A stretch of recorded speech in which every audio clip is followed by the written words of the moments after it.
வணக்கமிகளே. மும்பை மலாடு மால்வானி காவ்தேவி பகுதியில் வசித்து வந்தவர்தான் ராஜேஷ் சவான். இவரது மனைவிதான் பூஜா. இந்த தம்பதிகளுக்கு 2 குழந்தைகள் இருக்கிறார்கள். இவருடைய வீட்டில் இம்ரான் மன்சூரி என்ற 26 வயது நபர் தங்கியிருந்து கூலி வேலைக்கு சென்று வந்துள்ளார்.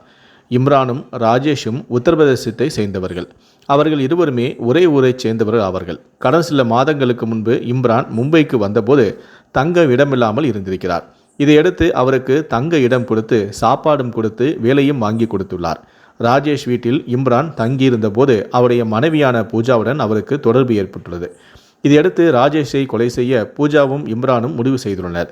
நேற்று முன்தினம் இரவில் ராஜேஷ் வீட்டிற்கு வந்ததும் அவரை பூஜாவும் இம்ரானும் சேர்ந்து அவருக்கு மது குடிக்க கொடுத்துள்ளனர்.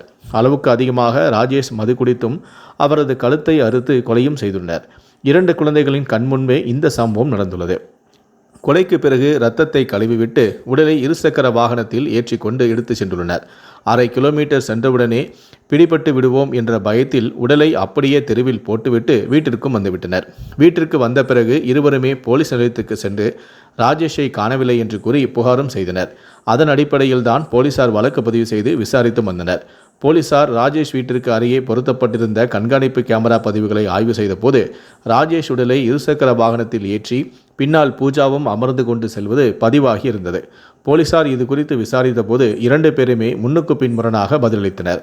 தீவிர விசாரணையில் தான் ராஜேஷை கொலை செய்ததை ஒப்புக்கொண்டுள்ளனர். இதையடுத்து 2 பேரையுமே கைது செய்த போலீசார் மேற்கொண்டு விசாரித்து வருகிறார்கள். ராஜேஷ் வீட்டில் ஆய்வாளரான சைலேந்திர சென்றபோது கொலையை நேரில் பார்த்த 2 மைனர் குழந்தைகளும் அதிர்ச்சியில் இருந்தனர்.